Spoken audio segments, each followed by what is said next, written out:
Hi, tonight I'm going to make my version of my mom's teriyaki chicken.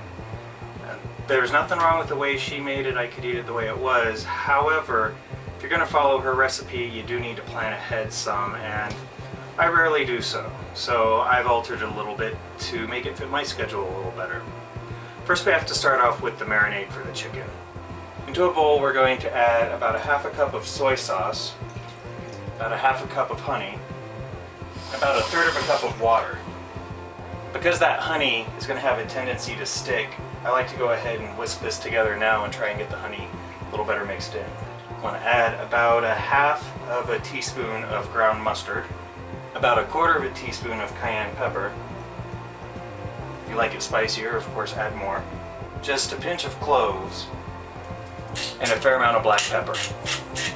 And again, I just want to make sure this gets mixed really well. I'm also going to add about an inch of fresh ginger. And I'm not going to bother cutting this up terribly finely just because it's only in the marinade, we're not going to be eating it. And lastly, for the marinade, I have 6 cloves of garlic that I'm just going to smash. I'm not going to even bother chopping them. Now we're ready for the chicken. I have 4 chicken breasts here. It's a little over 2 pounds. I'm going to go ahead and cut these into strips. That way they are not going to take as long to marinate. And you just want to make sure all the chicken is well coated in the marinade. Of course, wash your hands, give it a cover, and stick it in the fridge. So if you've got time, I would let this go at least an hour, maybe even 2. Just have stronger flavor the longer it goes. While the chicken is marinating, I like to go ahead and get started on my vegetables. So I'm going to start with a crown of broccoli, 2 yellow squash, I have 2 carrots, and I have 2 small zucchini.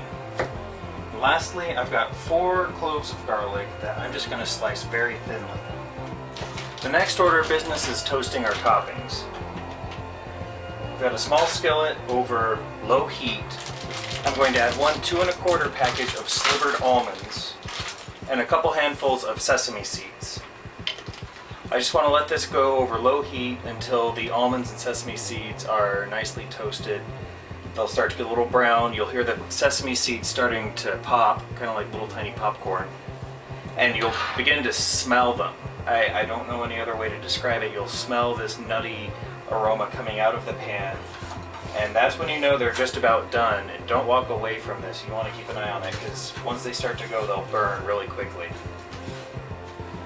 It's about time to start cooking the chicken, so I want to go ahead and get the rice cooker going. Assemble the rice cooker. Don't forget your steamer tray of vegetables. And there we go. Now that the chicken's had some time to soak, we're ready to cook it.